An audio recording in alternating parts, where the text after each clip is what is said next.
दासी ऐसा वर त्या टिकेसी ज्ञान होय मुढा अति मूर्ख त्या दगडा वाचेल जो कोणी जणी त्यासी लोटांगणी जनाबाई महाराज म्हणतात कोणही वाचावं आणि या जीवनाचं सार्थक करून घ्यावं। माऊली वेडीने एक लहानसा प्रयत्न केलेला आहे। तर माऊलीने जसं बाबाजी सद्गुरूने तुकोबारायला स्वप्नामध्ये येऊन अनुग्रह दिला तसं बाबाजीने स्वप्नी येऊन तुकया अनुग्रह दिला निज प्रीती। तशा प्रकारे या वेडीवरती माऊलीने कृपा केली आणि माऊलीने सांगितलं तू माझी लेक आहे। आपण संतांना माझं म्हणलं यामध्ये काही नवल नाहीये। संतांनी आपल्याला माझं म्हणावं आणि ते म्हणून मी नाचत गात सर्व गावगाव जाऊन फिरत असते आणि सांगत असते लाडकी लेक मी संतांचे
नित्य श्रोते आहात। जे वैष्णव आश्रमावरती पहिल्या रविवारी कीर्तन होतं आणि अखंड हरिनाम सप्ताह त्या ठिकाणी होत असतात त्या ठिकाणचे श्रोते आहात। एवढंच नाही अमृतानुभवाचे श्रोते जे भोळे बाबांचे श्रोते आहेत ते माझ्या समोर बसलेले आहेत। एवढंच नाही नरेंद्र महाराजांचे जे श्रोते आहेत ते सुद्धा माझ्या समोर बसलेले आहेत। मज पामर आहे काय थोरपण पायीची वाहन पायी बरी पण तरी सुद्धा नाथाच्या गादीवरून बोलण्याचा एक विचार आलेला आहे तर भावार्थ काढण्याचा प्रयत्न जरूर करूया।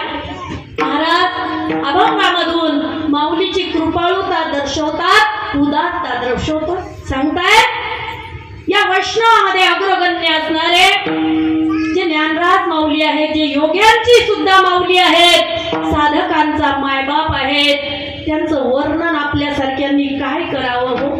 नाथ बाबा सामान्य समजतायत स्वतःला। नाथ बाबाच्या घरी कावडीने भगवंताने पाणी भरलेलं आहे। निळोबाराय म्हणतात कावडीने पाणी कावडी चक्र पाणी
वंदे ज्याचे पाये माऊली या जगात एवढे संत झालेले आहेत ज्यांना भगवंतांनी दर्शन दिलं, एकदा दिलं, दोनदा दिलं, पण 36 वर्ष ज्याच्या घरी पाणी भरलं ते एकमेव संत म्हणजे नाथ बाबा आहेत, पैठणचे नाथ बाबा.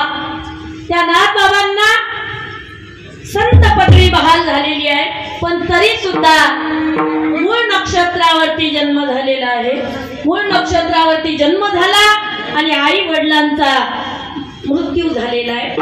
कारण मूळ नक्षत्रावरती जन्म झाल्यानंतर ते लेकरू स्वतःचा घातक होतो किंवा आई वडिलाचा घातक होतो किंवा समाजासाठी घातक ठरतो. असा श्रीकृष्ण परमात्मा सुद्धा आपल्या कुळाला नष्ट करण्यास कारणीभूत ठरले, म्हणजे मूळ नक्षत्रावरती जन्म झाल्यामुळे. आता संतांनी आणि देवांनी मूळ नक्षत्रावरती का जन्म घेतला असेल हो, तर त्याचं कारण आपल्याला जर मूळ नक्षत्रावरती मूळ झालं आणि ते जर कोणाचा इतिहास आपल्याला माहिती नसेल तर आपण ते लेकरू फेकून देऊ शकतो. कारण इथे वडील जे जे करती तया नाम धर्म ठेविती. मग ते फेकून देऊ नये, त्याच्या हाताने काही चांगले कामही होऊ शकतात हे दाखवून देण्यासाठी नाथ बाबांनी चरित्र केलेलं आहे, श्रीकृष्ण परमात्म्याने चरित्र केलेलं आहे. त्यासाठी नाथ बाबा आपल्या आई वडिलाच्या पोटी जन्म घेतला, पण आज्या आणि आजोबांनी सांभाळ केला. चक्रपाणी महाराज आणि आजीबाई यांनी सांभाळ केलेला आहे. सूर्यनारायण जे वडील आहेत ते वारलेले आहेत. त्यानंतर आता 10-11 वर्षाचे नाथ बाबा झाले. नाथ बाबाला कळत नव्हतं काय करावं. त्यावेळेला एका ढोलेश्वराच्या मंदिरामध्ये जाऊन बसले, जे पैठणला समाधी मंदिराच्या अलीकडेच ढोलेश्वर नावाच्या मंदिर आहे, महादेवाचं ठिकाण आहे. त्या ठिकाणी गेले आणि गेले असताना रडत बसले, आई नाही, बाप नाही, मला करमत नाहीये. त्यावेळेला ढोलेश्वर म्हणजे महादेव बोलायला लागला, नाथा रडू नको, अरे एका तुला जायचंय संतांच्या शोधात आणि खऱ्या संतांची प्राप्ती करायची आहे. जर खरे संत भेटले तर जीवनात उद्धार झाल्याशिवाय राहत नाही, कितीही मूळ पापी असू द्या. जर तुझा उद्धार नाही झाला तर मग बोल.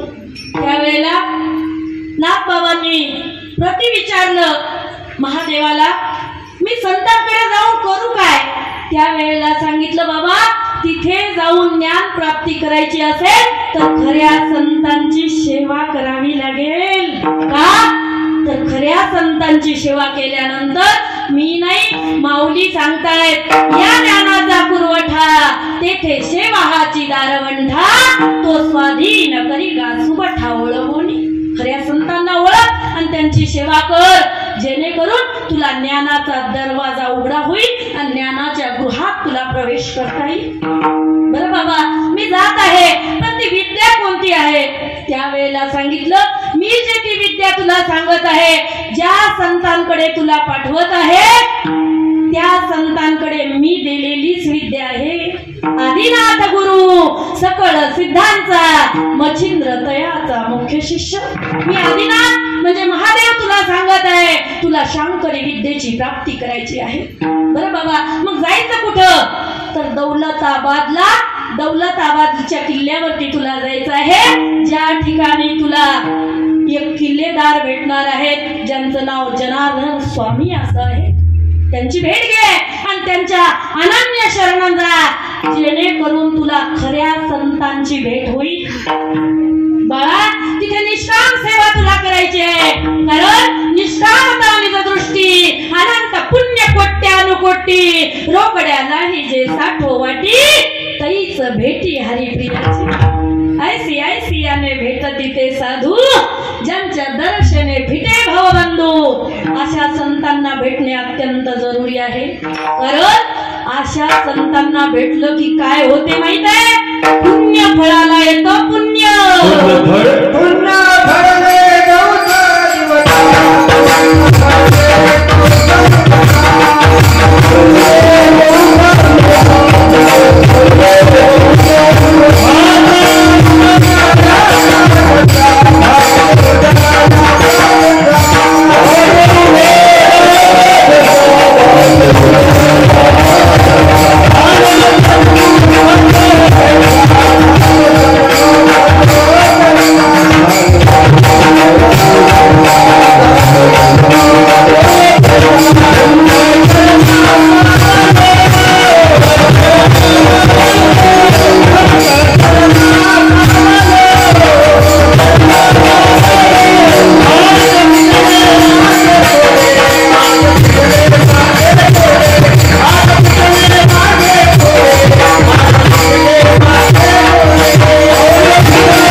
स्वामींची भेट घेतली. महाराज आजपासून या चरणांचा दास आहे. माझ्या घरी कोणी नाहीये, मला अंगीकार करा आणि मला तुमच्याकडे ठेवा.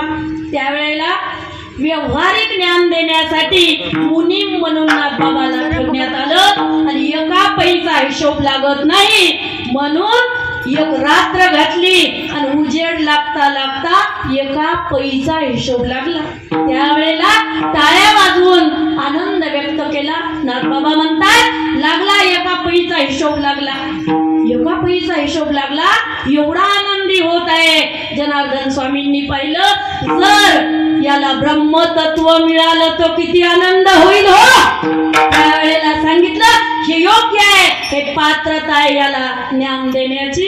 कारण घटीत थोडेसे उदक घालीजे न गळे तव वरिता भरीजे. माऊली म्हणतात मडकं आणायचंय आणि मडक्यात थोडं पाणी घालून बघायचंय, गळालं नाही तर घालायचंय.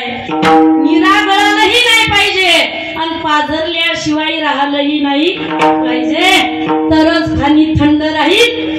आणि हे मडकं पाणी थंड करण्याकरता अत्यंत योग्य आहे. विठ्ठल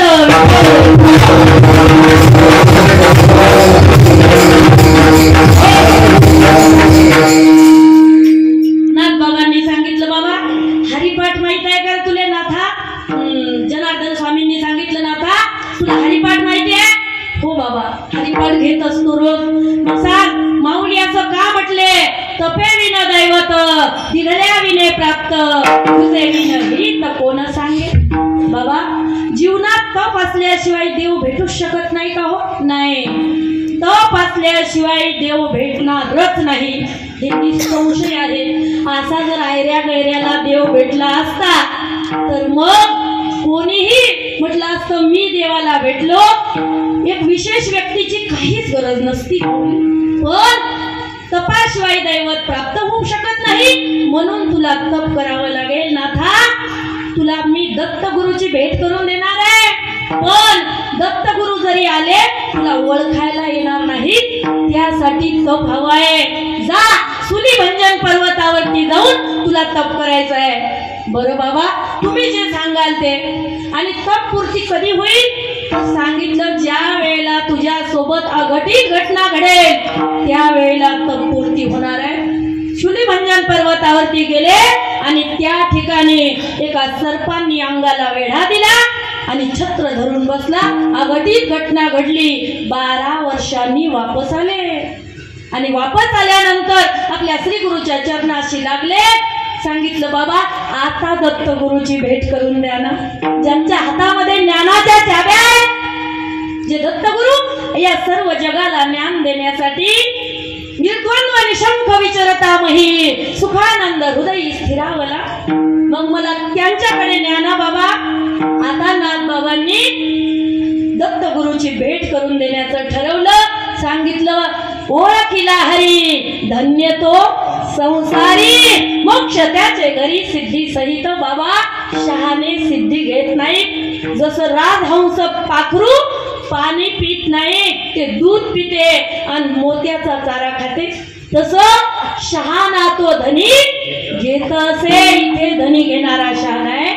मग शहाण्यासारखं वागायचं. दत्तगुरू आले तर ओळखायचं. ठीक आहे बाबा तुम्ही म्हणाल ते. आणि जंगलामध्ये गुरु शिष्य गेले आणि चालत असताना मुखम करोति वाचालम पंगुम लंघयते गिरी या कृपातमहम वंदे परमानंद माधव. असा श्लोक आपला गुरु आपल्या शिष्यांना शिकवत आहे जनार्दन स्वामी. आणि सांगितलं बाबा आता दत्तगुरूची येण्याची वेळ झालेली आहे. पण तिकडून टप टप टप टप टप टप टप टप घोडा आला. आणि घोडा आल्यानंतर त्यावरती एक यवन बसलेला दिसला. यवन आणि काखेमध्ये झोळी आहे आणि ते घोड्यावरती येत आहे. त्यावेळेला पाहिलं हा तर यवन आहे. गुरु माऊली तर म्हणत होते दत्तगुरू येणार आहेत. पण यवन आल्यानंतर आता 2 शहाणे व्यक्ती ज्या वेळेला बोलतात मध्ये तिसऱ्यानी बोलू नये. त्यांचं भाषण पूर्ण होईपर्यंत नाथबाबा गप्प राहिले, बोललेच नाही. ते उतरले घोड्यावरून आणि 4 कुत्र्या घोड्याच्या बरोबर आहेत. त्या 4 कुत्र्यांचं दूध काढलं, त्याचा काला केला आणि जनार्दन स्वामींना प्रसाद दिला. आपण तो प्रसाद भक्षण केला आणि एकनाथांना तो प्रसाद दिला. त्यावेळेला नाथबाबांना चिळस आली आणि तो प्रसाद सेवन करण्यासाठी ते कमी पडल्यानंतर त्यांनी तो प्रसाद धुवून टाकला माऊली. आणि प्रसाद धुतल्यानंतर ते प्रसादापासून वंचित झाले. आणि त्यानंतर यवन जो होता म्हणजे दत्तगुरु यवनाच्या रूपात आलेले, त्यांनी हृदय एक झाले, ये हृदयीचे ते हृदयी घातले, होईत न मोडता केले आपण ऐसे अर्जुना. जसा दिव्याने दिवा लावावा तसं या हृदयातलं ज्ञान त्या हृदयात घातलं आणि हे पाहिल्यानंतर त्या ठिकाणी भजन चालू झालं. विठ्ठल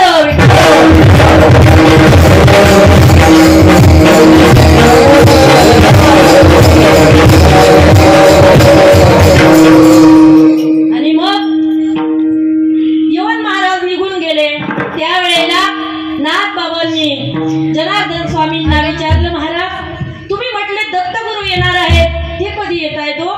त्यांनी सांगितलं, वेड्या आता आलते ते दत्तगुरुच होते, मी तुला आधीच सांगितलं होतं, ओळखीला हरी धन्य तो संसारी. बाबा तू ओळखायला पाहिजे होतं. बाबा मला ओळखायला येत होतं, मला वाटलं होतं दत्तगुरु सारखे दिसतायत, पण यौवनाच्या वेशात म्हणजे मुस्लिम वेशात आल्यानंतर मला संशय आला, अरे इथे याती आणि कुळ हरपून जात. बाबा यातीचा विचार करायचा नाही. तू हा प्रसाद दिला होता, तो प्रसाद खाल्ल्यानंतर तुला ओळखायला येईल. बाबा तो प्रसाद सुद्धा मी धुवून टाकला, खाल्ला नाही. का? कुत्रीच्या दुधातला प्रसाद कोणी खाईल का हो? तुम्ही खात होते का? कुत्रीच्या दुधातला प्रसाद मी नाही खाल्ला, मला चिळस आली. त्यावेळेला सांगितलं, अरे वेड्या, त्या कुत्र्या नसून त्या 4 वेदांच्या मुख्य श्रुती होत्या. आणि मग जनार्दन स्वामी म्हणायला लागले, क्या किया क्या किया क्या किया रे, तूने जीवन दिया, तूने जीवन दिया, क्या किया रे, इसे पारा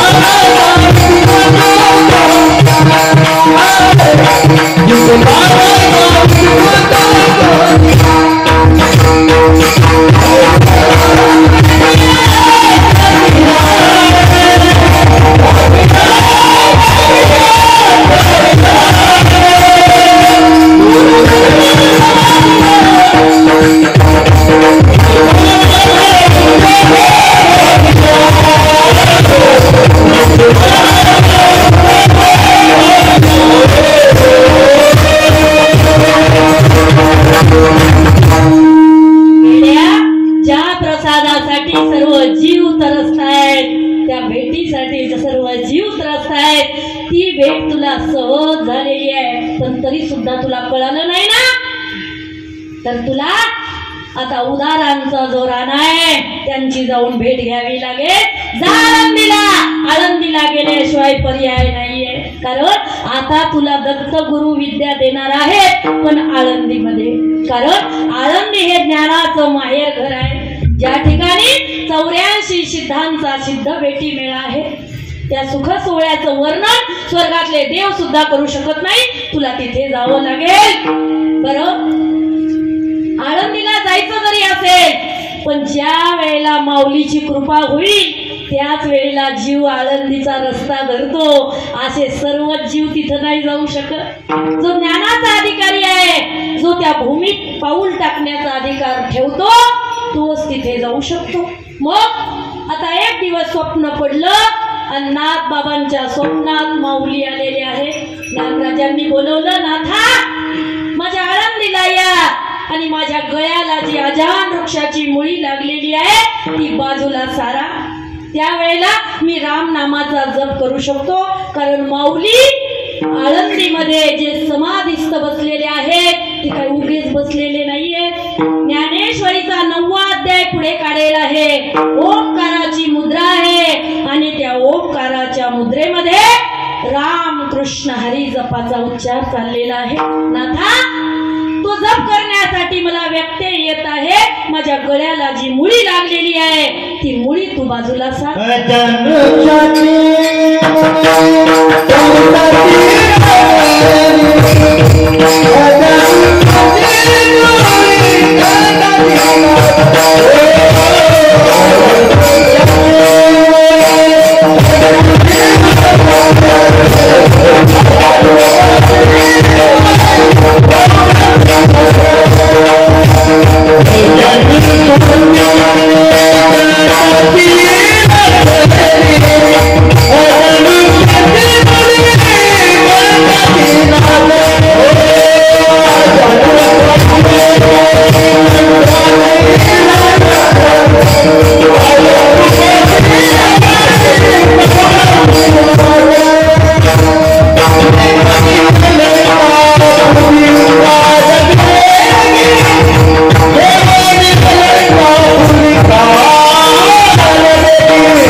दर्शन घेतलं आणि या सिद्धेश्वराच्या नंदी पासून आत जाण्याची वाट आहे. समाधी उघडली आणि समाधी उघडल्यानंतर हजारो सूर्याचा प्रकाश त्या ठिकाणी दिसला.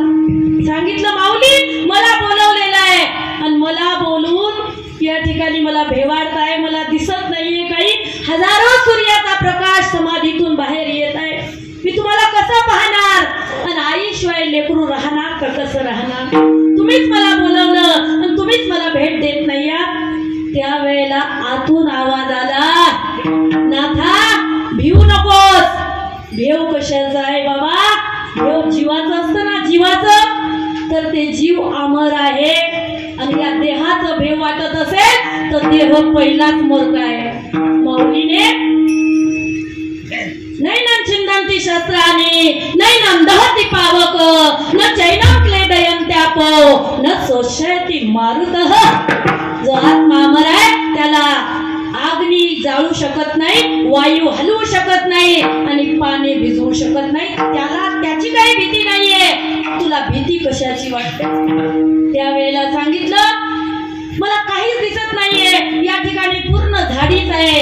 कारण परकी याचं आक्रमण झालं होतं आणि आळंदी हे गाव नव्हतं. आळंदीमध्ये पूर्ण झाडी होती. त्या ठिकाणी नाथबाबांनी समाधीचा शोध लावला आणि आता समाधीमध्ये माऊलीला बोलत आहे. माऊलीने सांगितलं, नाथा भिण्याची काही गरज नाहीये. तू आतमध्ये ये, मी तुला एक काम सांगणार आहे. आतमध्ये गेले. आजान वृक्षाच्या मुळीचं नुसतं निमित्त आहे, पण सांगितलं माझी जे ज्ञानेश्वरी आहे त्या ज्ञानेश्वरीमध्ये परिपूर्ण विद्या भरलेल्या आहेत. सोनं बनवण्याची विद्या सुद्धा ज्ञानेश्वरीतच आहे. म्हणून ही ज्ञानेश्वरी तुला प्रतिशुद्ध करायची आहे. ग्रंथ पूर्वी जाती शुद्ध, परी पाठांतरी शुद्ध अबद्ध.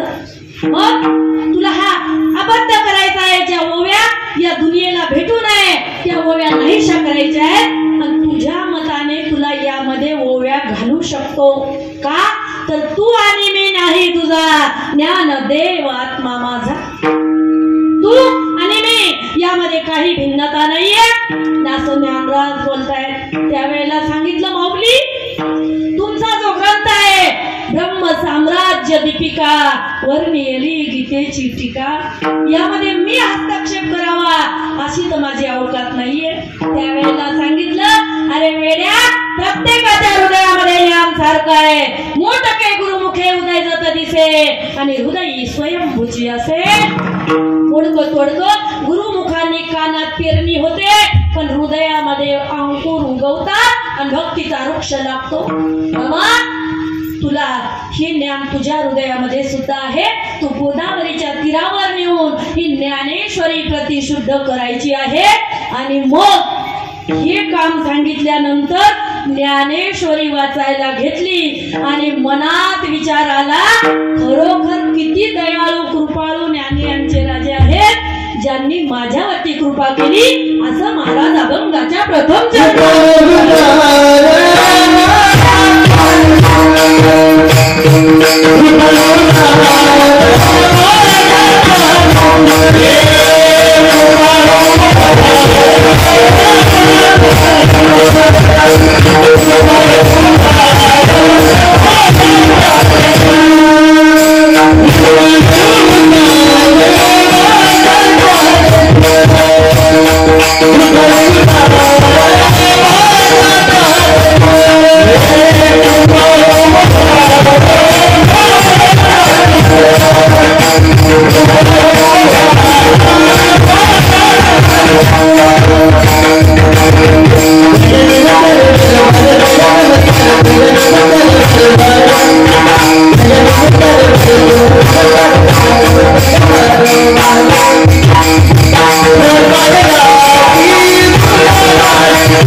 त्यालाच हे तत्व प्राप्त होतं असं कोणालाही काही साध्य होऊ शकत नाही.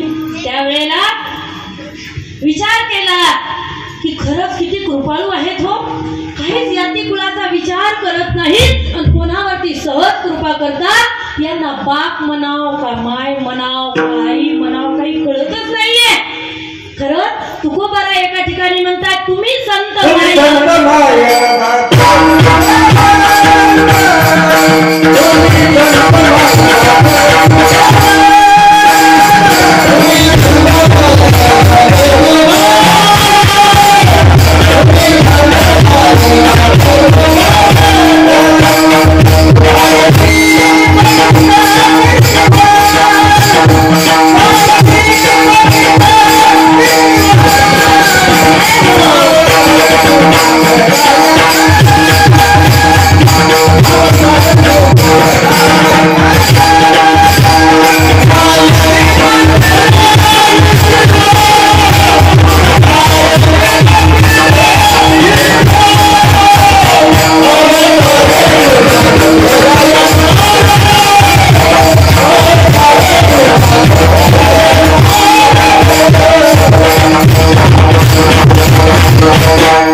म्हणतायत, ज्ञानदेव म्हणतायत, आणि एका ठिकाणी ज्ञानाबाई म्हणतायत, आणि शेवट म्हणतायत ज्ञानाबाई माझी अनाथाची माय.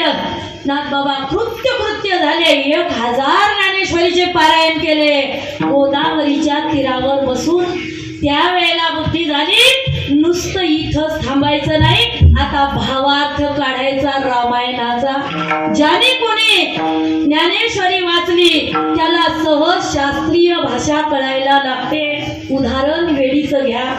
गावामध्ये घरामध्ये ज्ञानेश्वरीचे पारायण करायची, आणि गावामध्ये माझ्या कुंडलिक पाटील म्हणून व्यक्ती आहेत, माझे भाया लागतात. ते पोथीचा अर्थ पडून सांगायचे, आणि नेमके ते 2-3 दिवस आले नाही. सहजपणे मला या माणसांनी बसवलं, काशीराम मामा सर्वांनी, आणि अर्थ सांगायला सांगितलं. सहज अर्थ सांगायला लागली. मलाच कळत नव्हतं माझं काय होत आहे, कारण ही शांकरी विद्या अशी आहे ज्याला हस्तगत होते त्याला सुद्धा कळत नाही त्याच्यासोबत काय काय होते. मच्छिंद्रनाथांनी ज्या वेळेला गोरक्षनाथाला बोध केला, गोरक्षनाथांनी चिखलाचा पुतळा बनवत असताना त्यामध्ये जीव फुटला, आणि सर्वजण भूत भूत म्हणून पळून गेले. गोरक्षनाथ सुद्धा पळून गेले, आणि भूत नाही गैनीनाथ निर्माण झाले. ही विद्या सहज प्राप्त झाली. तसंच आता नाथ बाबांनी ठरवलं भावार्थ रामायण करायचं, आणि भावार्थ रामायण केलं. भावार्थ रामायण करत असताना रामायणाचा भावार्थ काढत आहे, कारण भक्तांनी भावार्थच काढण्याचा प्रयत्न करावा. असाच्या असा अर्थ असेल असं कधी सांगू नये, कारण तुका म्हणे संत ओळखावे कैसे, आपण व्हावे तैसे तेव्हा कळे. आपण जेव्हा संत होईल त्यावेळेला संतांचा अनुमान काय आहे, प्रमाण काय आहे, त्यावेळेला लक्षात येईल. विठ्ठल विठ्ठल.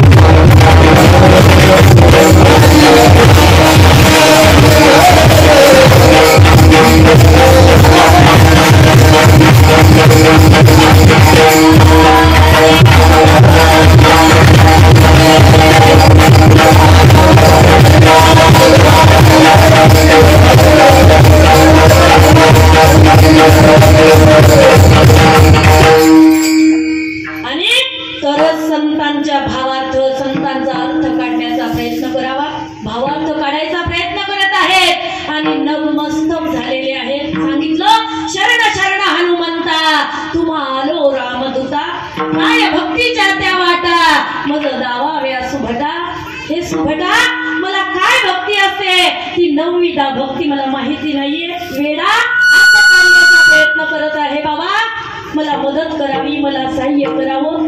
आणि यत्र यत्र रघुनाथ कीर्तनम तत्र तत्र हनुमत दर्शनम. ज्या ठिकाणी राम कथा असते त्या ठिकाणी हनुमानजी सहज येऊन बसत असतात, कारण हनुमानजीला प्राणाहून प्रिय असणारी रामकथा आहे, रामायण आहे. कारण रामायणाचा अर्थ काय आहे माऊली? राम आणि आयन. आयन म्हणजे घर, आणि राम म्हणजे रामाचं. राम ज्यामध्ये राहतो ते आयन. राम आयन म्हणजे रामाचं घर, राम ज्याच्यामध्ये राहतो. आता राम राहणारं जे घर आहे त्या घरामध्ये प्रवेश करायचा आहे. हनुमंतलालजी तिथे येऊन बसलेले आहेत, आणि त्या ठिकाणी भावार्थ सांगण्याचा प्रयत्न नाथ बाबा करत आहेत. सांगत असताना विचार केला, विचार सांगत आहेत. अहो रावणाच्या बागेमध्ये ज्या वेळेला सीतामाईला नेण्यात आलं त्यावेळेला तिथे फुलं निळे आहेत, नाही पांढरे आहेत. नाथ बाबा म्हणतायत त्या ठिकाणी फुलं पांढरे आहेत. असं सांगत असताना हनुमानजीला राग आला. पण हनुमानजी उठून उभे राहिले, आणि हनुमानजीने सांगितलं. हनुमानजी आपल्या स्वतःच्या वेशात आले नव्हते, दुसऱ्या सामान्य वेशात आले, आणि सांगितलं काय बोलताय नाथ बाबा, कळतं का? व्यासपीठावर बसलं म्हणजे काही बोलायचं का? फुलं पांढरे नव्हते, फुलं निळे होते, निळे. त्यावेळेला विचार केला, एवढं जर हक्कानं सांगू शकतात नक्की हनुमानजी आहेत. ओळखलं, कारण पहिले एकदा चूक केली, जनार्दन स्वामींनी दंड केला. त्यावेळेला आता मनात विचार केला, जर भांडण करायचं असेल तर संताशीच करावं, वाद करायचा असेल तर संताशीच करावा. आता वाद घातला, सांगितलं नाही बाबा फुलं पांढरे होते, ते म्हटले नाही नाही फुलं निळे होते. आता हे भांडण अयोध्येमध्ये गेलं, जिथं आता मंदिर बनलेलं आहे. बनाया है मंदिर, बनाया है मंदिर, तुम्हारे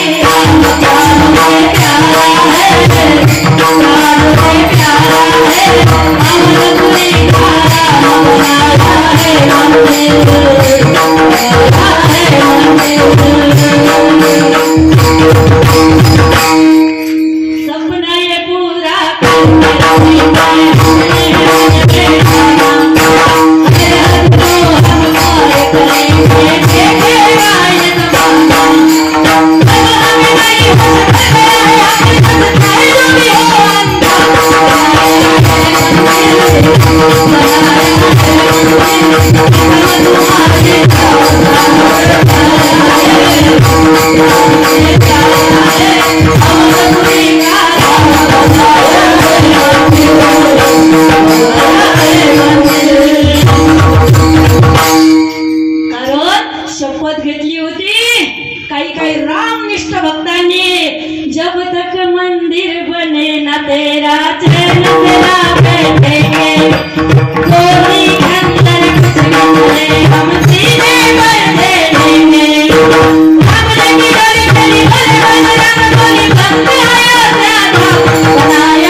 नारदाच्या गादीवरून सांगते, माऊलीने अधिकार दिलेला इथे उभे राहण्याचा माझी अशी काहीच औकात नाहीये. जितना प्यार आप हमसे करते हो उतनी तो हमारी औकात नहीं, जितना प्यार आप हमसे करते हो उतनी तो हमारी औकात नहीं, जितनी चाह हम आपसे रखते हैं उतनी तो हम में कोई बात नहीं, उतनी तो हम में कोई असं काही नाहीये. शब्द माऊलीचे आहेत. ज्ञानराज माऊली माझ्या मुखातून बोलून घेत असतात, त्याच ठिकाणी मी जाऊन बोलत असते. माऊली आता हनुमंतराय जाऊन त्या ठिकाणी भांडण करतायत. अयोध्या नगरीमध्ये पोहोचले आणि तिथे वाद घातला. त्यावेळेला राम प्रभूने सीतामाईला बोलवलं. सीते तू सांग फुलं कसे होते. तिने सांगितलं फुलं लाल होते, पांढरेही नव्हते, निळेही नव्हते. त्या ठिकाणी फुलं लाल होते. आता रामचंद्र प्रभू गालातल्या गालात हसायला लागले. बघू त्या तिघांचा संवाद काय चाललेला आहे. त्यावेळेला तिघही शरण गेले आणि विचारलं, बाबा राम प्रभू तुम्ही सांगा की फुलं कसे होते. तुम्ही अयोध्यामध्ये यायच्या अगोदर जाऊन तिथे अभिषेक केलेला आहे, तुम्ही लंकेमध्ये प्रवेश केलेला आहे. तुम्ही मला सांगावं, आम्हाला सांगावं की फुलं कसे होते. रामचंद्र प्रभू म्हणतायत नाथ बाबाचंच खरं आहे, फुलं पांढरे शुभ्र होते. का तर नाथ बाबा शांतीचं प्रतीक तुम्हाला सांगत आहेत. ज्या जाकी रही भावना जैसी प्रभु मूरत देखी उतवैसी। अरे काही काही लोक या जगामध्ये दगडाची मूर्ती मांडून पूजा करतायत, त्यांना त्या मूर्तीत माझं दर्शन होत असतं हनुमंता। आणि जे नुसतं म्हणतायत दगड आहे दगड मूर्ती नाही, त्यांना मूर्ती देव असून सुद्धा दिसत नाहीये। मी नाही सांगत, तुकोबाराय सुद्धा हेच सांगतायत, केला पाषाणाचा विष्णू परी पाषाण नो हे विष्णू, पाषाण पाषाण रूपी आहे भाव विष्णू पाशी जाय। केली काशेची जगदंबा परी काशा नो हे अंबा, काशा काशा रूपी आहे भाव जगदंबेसी पावे। या ठिकाणी ज्याची जशी भावना आहे त्याला तसा मी दिसत असतो। मला तुलसीदासजी महाराज दोह्यातून सुद्धा हेच सांगतायत, जाकी रही भावना जैसी प्रभु मूरत देखी उतवैसी। राम सिया राम सिया राम जय जय राम।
चष्मा युगायुगाचा वेगळा असतो, युगायुगाचाच नाही, दृष्टीचा चष्मा वेगळा आहे।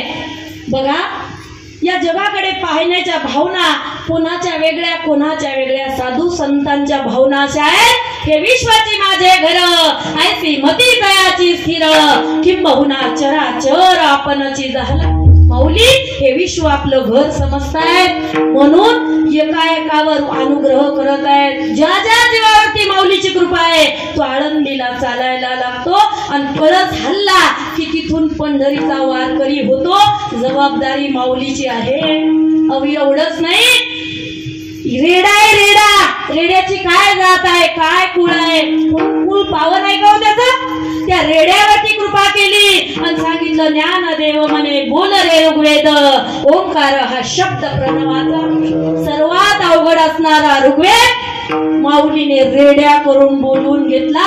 हा माऊलीचा प्रताप आहे। दुसऱ्या चरणामध्ये नाथबाबा म्हणतायत, याती कुळ सुद्धा पाहत नाही,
अशी उपमा माऊलीला देण्यास सुरुवात करत आहेत, कारण महिमा संतांचा सामान्य नाहीये.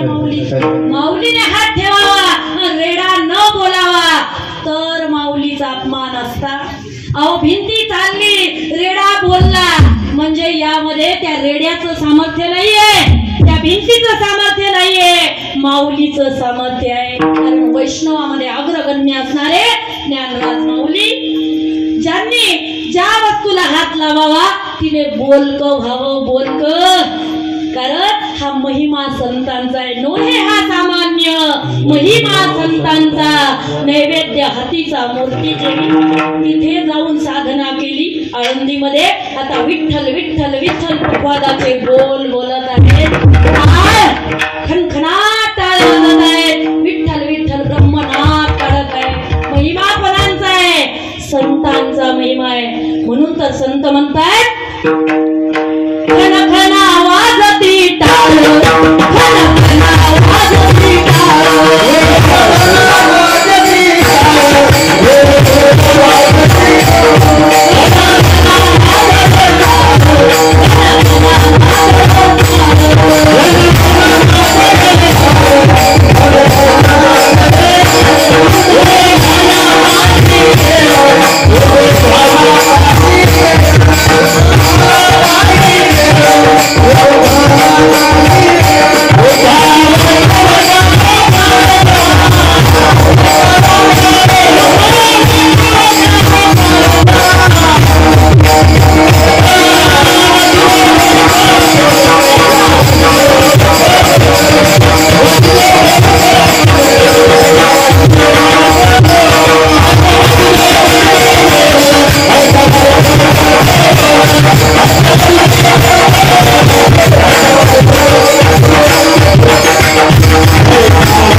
श्वासावर जर तुम्ही त्याचं नाम घेसाल तर तुम्ही वासुदेव झाल्याशिवाय राहणार नाहीये.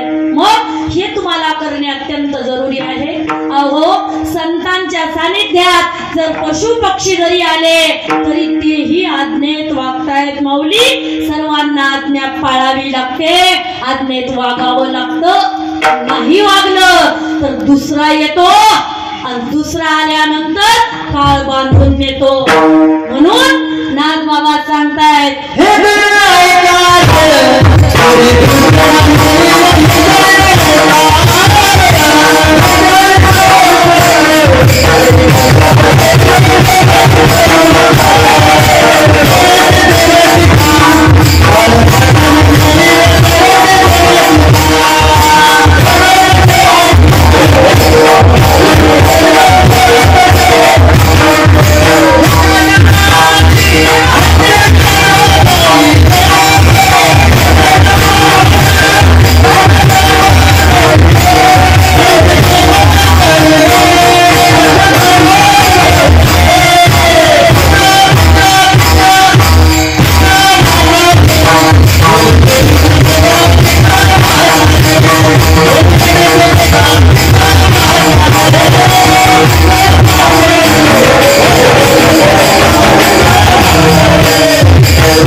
महाराजांची सांगड असल्यावर पिंगळं म्हणू नये. विशाल महाराजांनीच म्हणावं का पिंगळं, आम्हाला जसा येईल तसं म्हणूया आम्ही, कारण आम्ही विशाल महाराजांचे अनुयायी आहोत, एकाच क्षेत्रातले आहोत सर्वजण. मग दुसरा येईल पिंगळा, हे ज्याला ज्याला समजलं ते पशु सुद्धा आपले बघतात. संतांच्या रेड्याला वेद बोल म्हटलं, रेडा वेद बोलायला लागला. सर्वांना सांगितलं, सर्व धर्म परित्याज्य मामेकं शरणं व्रज अहत्वा सर्व पापभ्यं मोक्षयिष्यामि मा शुचः. सोड सर्व धर्म आणि फक्त मला शरण ये, कारण माझ्यासारखा समर्थ कोणी नाहीये. मी बोलविल्या वेदू बोले, म्या चालविल्या सूर्य चाले, म्या हालविल्या प्राणू हाले, जो जगात चालिता. बाबा माझ्या सत्तेने सर्व चालू आहे. समुद्र पाहिला का तुम्ही? समुद्र, तो समुद्र जिथं थांब म्हणलं तिथं थांबतो. आज्ञा परमात्म्याची आहे. पर्वत, एवढे मोठे मोठे पर्वत पहिले वाऱ्यानं उडत होते.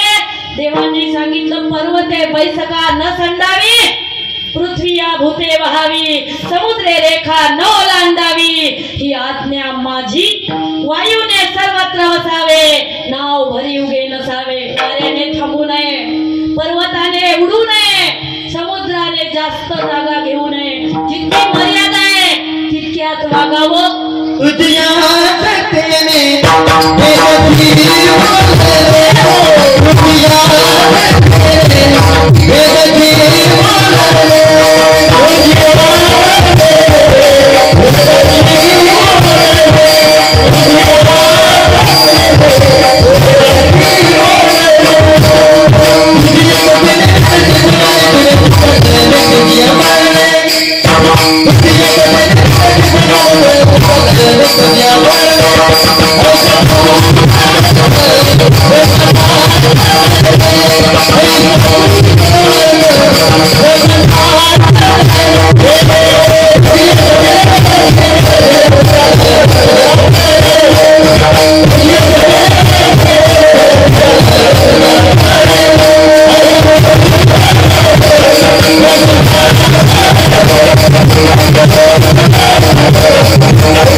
मोक्षाची सोडी बांधली करी.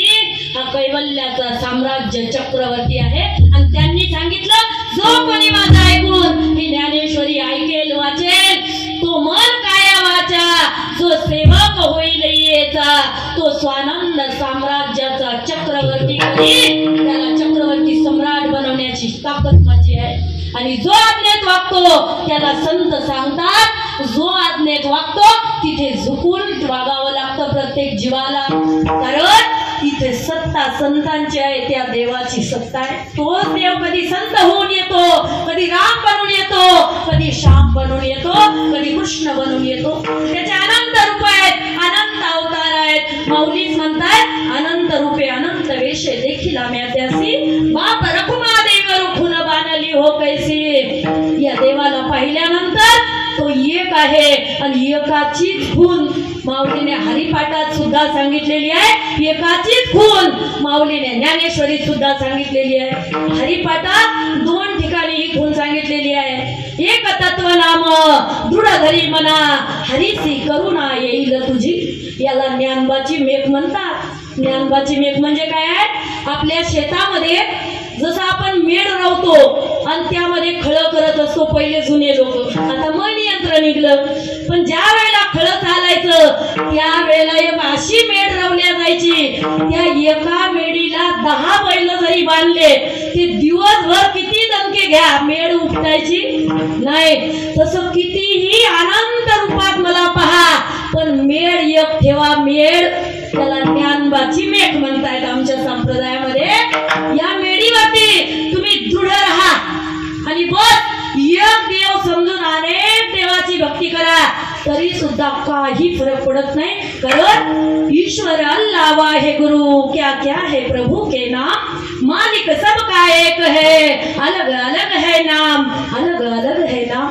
सांगितलं बाबा, उपजलिया बाळका जगासी नाव नाही तयापासी ठेविलिया नावासी ओदेत उठी. सांगा 12 दिवस काही नाव होतं का आपल्याला? मग त्यावेळेस आपण नव्हतो का? होतो आपण. मग आपण होतो. आपलं नाव सुद्धा देवच आहे. पण इथं सर्वच जर देव आहेत आणि एकाच नावाने आवाज दिला तर सर्व उठून येतील. म्हणून अनेक उपाध्या दिलेल्या आहेत. जीवाला नाम ही उपाधी आहे.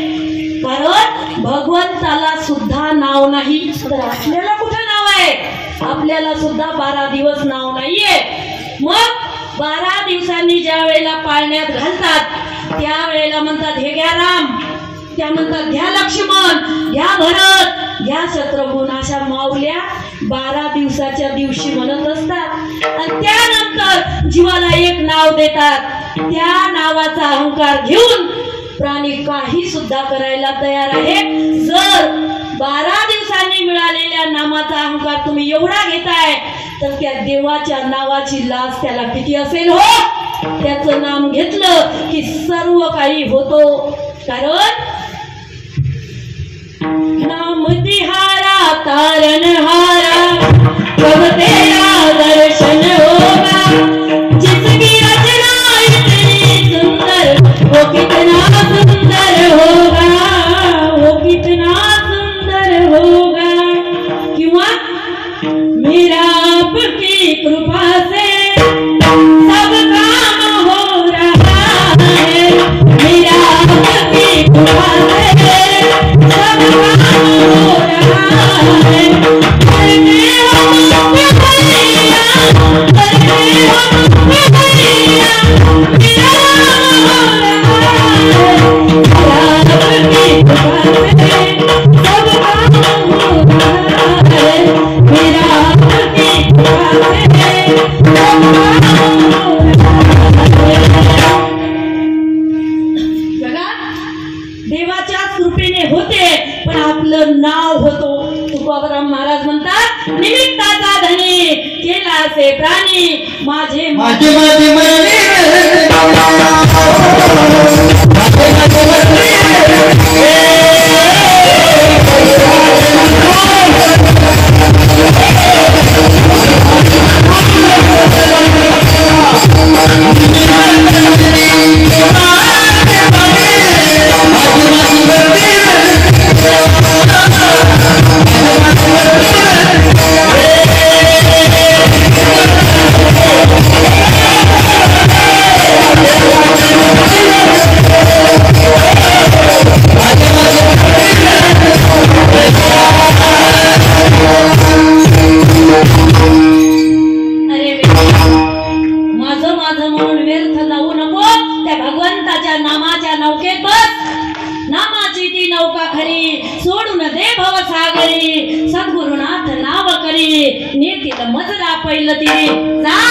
पलीकडच्या तीरावरती आणि त्या ठिकाणी वैकुंठ भवनी तुझं घर कर. वेड्या या मी माझ्यात पडू नको. तुला संन्यासी व्हायचं असेल ना तर एकच मंत्र सांगतो बघ. घरात राहा कुठे राहा पण एक मंत्र आहे मी माझी ऐसी आठवण विसरले जयाचे अंतःकरण पार्था तो संन्यासी जाण निरंतर. तो घरात राहत असेल तो संन्यासी आहे. नाही तर संन्यासी असेल आणि मी माझं विसरलं नसेल तर मग मुक्ताबाई म्हणतात घर बांधले डोंगरी विषया हिंडे दारोदारी त्यासी म्हणू नये साधू जगी विटंबना बाधू. तो विटंबनेला पात्र आहे तो साधू नाहीये. ज्याचं मी आणि माझं सुटलं नाही तो साधू नाहीये. साधूचं लक्षण अहो भलत्या भावांनी साधूशी शरण जा तरी सुद्धा उद्धार आहे. विसोबा नावाचा साठी जो आळंदी मध्ये राहत आहे एवढा अत्याचार केला एवढा अत्याचार केला 4 भावंडांना खापर सुद्धा मिळू दिलं नाही मांडे करण्यासाठी. तरी सुद्धा हरिपाठात कुठं लिहिलंय का माऊलीवर अन्याय झाला माऊलीवरती अत्याचार झाला. ज्ञानेश्वरीत अमृतानुभवात चांगदेव 65 कुठं आहे का लिहेल का तर जो ज्ञानदेव आहे ही ज्ञानाची उपाधी आहे. ज्ञानदेव नामाची उपाधी आहे. याला त्रास झाला नाही याच्या देहाला त्रास झाला ज्याला त्रास होत नाही तो आत्मा आहे आणि तो आत्मा म्हणजे मी आहे. मी तो वासुदेव तत्वता कळू येईल विचारिता. ते संत तिथपर्यंत पोहोचवलेले आहेत आणि त्यांनी आपल्याला जागृत ठेवण्याचं काम केलेलं आहे. का हो, कसं जागृत करतात तर रात्रंदिवस अक्षर घोकतात, काकडा म्हणतात आणि अयोध्येच्या निधेतून जीवाला जाग करण्याचं काम.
विश्व स्वप्नांचा हा धंदा भोगीत होता प्रबुद्धानाधी जो. तो महावाक्याचे निनावे गुरु कृपेचे निठावे माथा हात ठेविला नोहे थापटीला जैसा.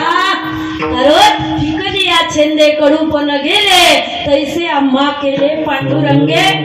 तसं आम्हाला केलेलं आहे. आम्ही कडूच आहोत, जातीचे कडू आहोत, पण आम्हाला गोड केलं या संतांनी. या संतांचे अनन्य उपकार आहेत. कारण संतांना माहिती आहे व्यक्ती खळ नाहीये, त्याच्या व्यंकटीमध्ये जो खळपणा बसलेला आहे तो गेला की माणूस चांगलाच आहे. ज्यांनी खापर मिळू दिला नाही तो खिडकीतून पाहत आहे विसोबासाठी. आणि आता पाठीचा मांडे करून पाठीचा तवा करून त्यावरती मांडे चालू आहेत. मुक्ताई माऊली मांडे करत आहे आणि सोपान काका निवृत्ती दादा जेवायला बसलेले आहेत. गरम गरम मांडे करून ताटात टाकत आहे. हे खिडकीतून पाहिलं कोण? विसोबा चाट्यांनी. आणि पाहायसाठी आलता, छळ करण्यासाठी आला होता. भक्ती भावाने शरण आला नाही. जर छळ करायसाठी आला आणि बघतोय तर पंचाग्नीचं साधन केलं, अंतरामध्ये पंचाग्नी साधन चतवलं आणि तवा केला तवा. आणि आपल्या गुरुची इच्छा पूर्ण करण्यासाठी मांड्याचा पाहुणचार चालू आहे. हे पाहिलं आणि खिडकीच्या द्वारातून नाही दरवाजातून आला आणि साष्टांग हे करी दंडवत. जशी हातातली काडी पडावी तसा विसोबा खेचर पडला. त्यावेळेला माऊली म्हणतायत परता सर, खेचरा परता सर. त्याला पलीकडं सर खेचरा एवढंच म्हटलं. खेचर म्हणजे गध आणि घोडी या दोघांच्या मिलनातून जी जात निर्माण होते त्याला खेचर म्हणतात. म्हणजे तू धड तर घोडा नाही आणि धड तर गाढव नाही, चल पलीकडे सर. एवढं माऊलीने म्हणलं. त्याने तीच उपाधी लावून घेतली आणि खेचर स्वामी म्हणून मिरवले आणि नामदेव रायांचे गुरु झाले. अहो तेवढं उष्ट ताट ताटलं, चाटून घेतलं जिबीनं त्या मांडे खाल्लेलं ताट आणि ते प्रसाद समजला आणि खेचर ही उपाधी हे नाम लावून घेतलं आणि आता ब्रह्मतत्वात विलीन झाले. पायाखाली महादेवाच्या पिंड येत आहेत. काय संतांचा महिमा आहे. मग नाथ बाबा म्हणतात कोणत्याही भावाने जरी तुम्ही त्यांना शरण गेले तरी सुद्धा जन्मव्याधीतून त्रुटी पडल्याशिवाय राहणार नाही, असं महाराज अभंगाच्या 3ऱ्या चरणात बोलतात.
तीन चरणांचा भावार्थ करण्याचा प्रयत्न केलेला आहे।